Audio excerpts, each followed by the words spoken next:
All right, Kevin, for Super Bowl 53, you guys had a surprise commercial with Chance the Rapper. How did that collaboration come about? Yeah, it was really cool. Chance is a phenomenal talent.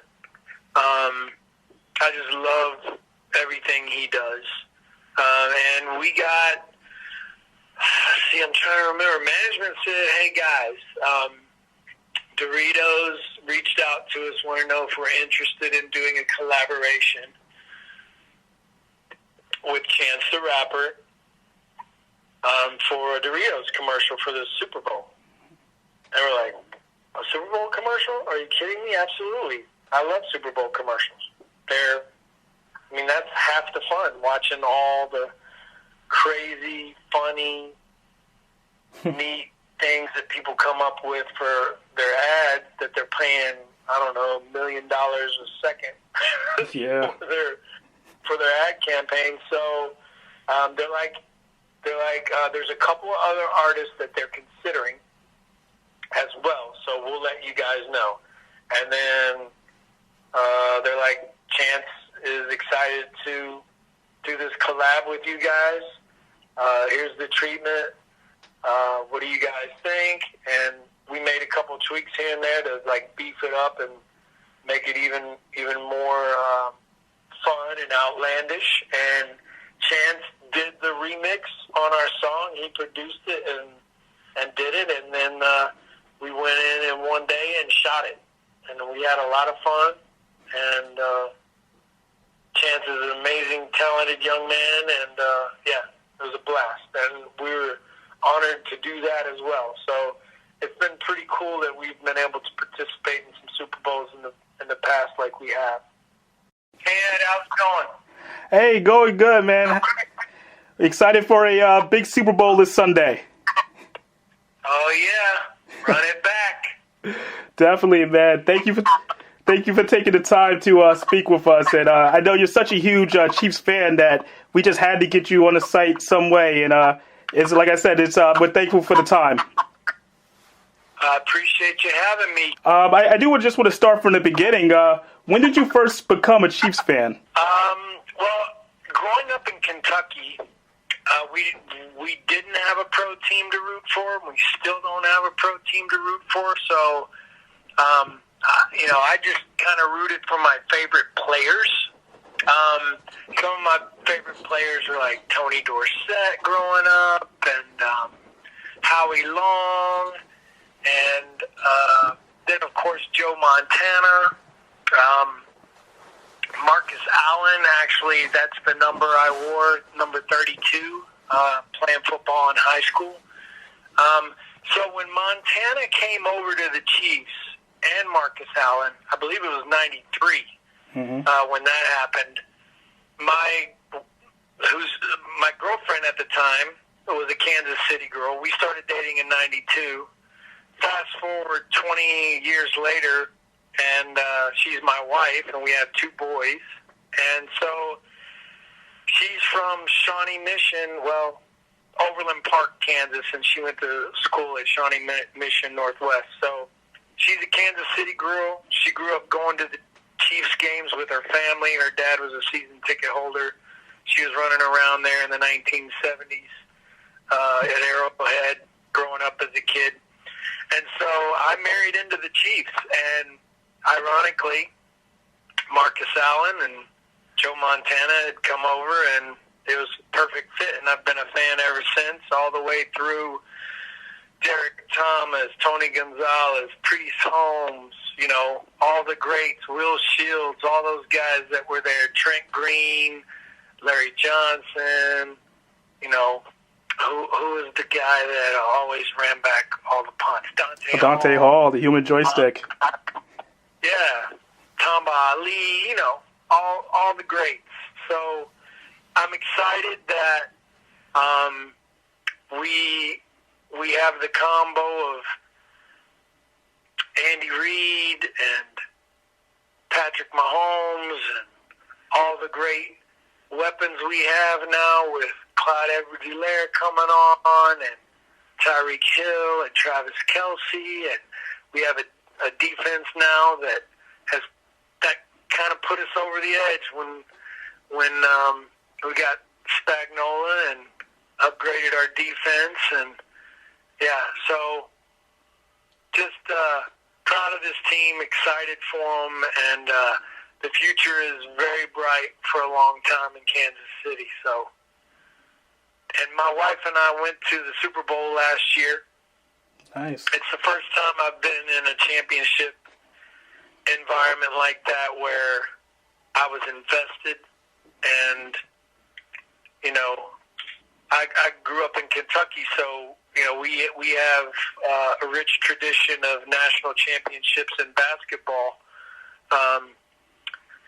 But for me, growing up playing football since I was 7 years old all the way until I graduated high school, wasn't good enough to play college ball, but big enough, fast enough, or good enough. But growing up rooting for Kentucky Wildcats in football in the Southeastern Conference has been a hard row to hoe because you got Alabama, LSU, Georgia, Florida, Auburn, Tennessee, all those schools. So it's nice to be on the championship side of a football team, finally. Oh, man, definitely.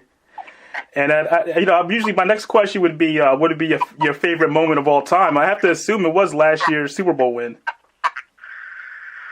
Yeah. And, the AFC Championship last year for the Hunt family to finally bring that trophy home. The Hunt family, I've had the pleasure of spending some time with them. My wife and I will usually make it into Kansas City for a game, and sometimes they'll host us in the owner's suite, and just a class act family all the way around, just great people. And the fact that last year they got that AFC trophy and then they got the Super Bowl, couldn't happen to a better organization, a better family. They're just really sweet people. So that last year, my favorite probably of all time. Oh, that is great. And a question that we usually ask, and it's always a tough question for people, but it's kind of fun, their responses. If you're putting together an all-time Chiefs team, who is your starting tight end? Is it going to be Tony Gonzalez or is it Travis Kelce? Well, you need two. Wait, if we're going to go with one. Tight ends, normally sometimes you got to go in that the 12 package to. So each team needs two tight ends, right? This is true. I'm taking the best to ever do it, Gonzalez and Kelce.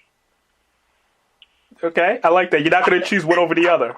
And then imagine Dante Hall and Tyreek Hill returning kickoffs and punts together. Oh, yeah. I like it. And then, you got to have Derek Thomas. Mm-hmm.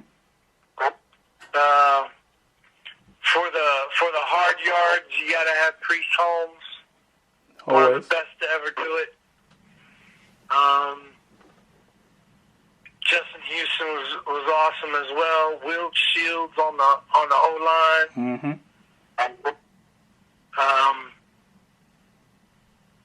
Let's see, Christian Okoye too for the goal line. Oh yeah. The Nigerian Nightmare. Gotta have him. Yeah, so lots of great folks to choose from. Tamba Ali, miss him, man. Oh yeah, though definitely got plenty of great choices. Now, I have to ask because I follow you on social media, and you're you have this little thing going with your fellow Backstreet Boy Nick Carter in regard to him being a Tampa Bay Buccaneers fan. Is there like a little like side wager you guys got going on the game? We haven't wagered anything. I'm not going to bet any money. I mean, I don't like to bet money on anything. I work hard for my money. I like to keep it. But we may do some kind of wager that the other guys got to, where the losing guys got to wear the other team's gear at a show on stage or something like that. I don't know. We're gonna figure it out. We're gonna do a little Instagram live here later this evening and talk some X's and O's and talk about the game. But look, I'm happy for him because I know how long he's been waiting. Unfortunately, they're going to have to face the Chiefs, and so that's just the reality of the situation. But I'm happy for him that they made it to the Super Bowl. It's been a while. The Chiefs had to wait a lot longer than they did. They had one in the 2000s, and our last one was in the 60s. So I'm glad we got that one last year, and we're trying to run it back. And that train runs through Tampa Bay, and we're going to come ready to rock. And interesting note, just bringing up Tampa Bay, Super Bowl 35 back in 2001, you guys sang the national anthem. Can you let us know some memories from that moment? Yeah, sure. So we were on the Black and Blue tour. We were on the road full-time on tour all the way up until like a couple days. Luckily, we had a time slot there where we could go to the Super Bowl and sing the anthem. Initially, we were offered, hey, are you guys interested in performing at halftime? And at that time, the halftime performances were an attraction, but kind of not really. They hadn't developed into the spectacle that they are now. And so I was like, guys, hear me out on this. At this time, a lot of people during the halftime at Super Bowls, they would watch the Bud Bowl, or they would just, everybody's going to eat and get their drinks and whatever, and nobody's really watching the halftime on television. I was like, we could get more visibility if we sang the anthem, because everybody's watching the kickoff, everybody's sitting down to watch, so we ended up requesting, hey, could we sing the anthem? And they said, sure. So I just remember being excited because, when you're performing on a stage like that, I would rather get it done and out of the way so we can watch and enjoy the game. That was my logic. And so I remember I had my mom and my brothers come down, and my brother-in-law and sister-in-law came down, and my family said they provided the group with a box to watch the game, and I watched it with my mom and my brother and my family, and we went out there and we sang the anthem. We're very proud and honored to do that. And, and the Ravens ended up destroying. It wasn't even a game, the Giants. Oh, yeah, I remember that one. That was that was pretty one-sided. And then immediately the next day, we flew out and we're back on tour. Wow, that is amazing. And I do want to get one more Super Bowl memory. This one is pretty recent. For Super Bowl 53, you guys were involved in a collaboration with Chance the Rapper for a Doritos commercial that got huge praise from everyone that watched it. How did that even come together? Yeah, it was really cool. Chance is a phenomenal talent. I just love everything he does.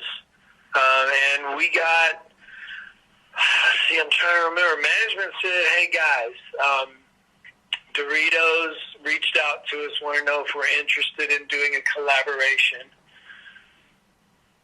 with Chance the Rapper for a Doritos commercial for the Super Bowl. And we're like, a Super Bowl commercial? Are you kidding me? Absolutely. I love Super Bowl commercials. That's half the fun, watching all the crazy, funny, neat things that people come up with for their ads that they're paying, I don't know, $1 million a second yeah. for their ad campaign. So they're like, there's a couple of other artists that they're considering as well. So we'll let you guys know. And then they're like, Chance is excited to do this collab with you guys. Here's the treatment. What do you guys think? And we made a couple tweaks here and there to like beef it up and make it even more fun and outlandish. And Chance did the remix on our song. He produced it and did it, and then we went in one day and shot it. And we had a lot of fun. And Chance is an amazing, talented young man, and yeah, it was a blast. And we were honored to do that as well. So it's been pretty cool that we've been able to participate in some Super Bowls in the past like we have. Oh, definitely, you guys are icons. So it was great to see you in that commercial, which is already a classic. And before I let you go, I have to ask now. I'm assuming you're taking the Chiefs, but what is your final score prediction for Super Bowl 55? Wow, I'm gonna go 28-17. 28-17. Chiefs. Okay, I like that. That works. I like that. I can see it going 28-17. Kevin, thank you once again for taking the time. Like I said, I grew up in a house where my sister's a huge Backstreet Boys fan as well, and I heard the music all the time. So it's like I said, this is an honor to be able to speak with you, and I really appreciate you taking the time. I appreciate you reaching out, brother. Are you rooting for the Chiefs? Yes, I am. All right. Well, I appreciate the time, brother. Thanks for reaching out, and go Chiefs.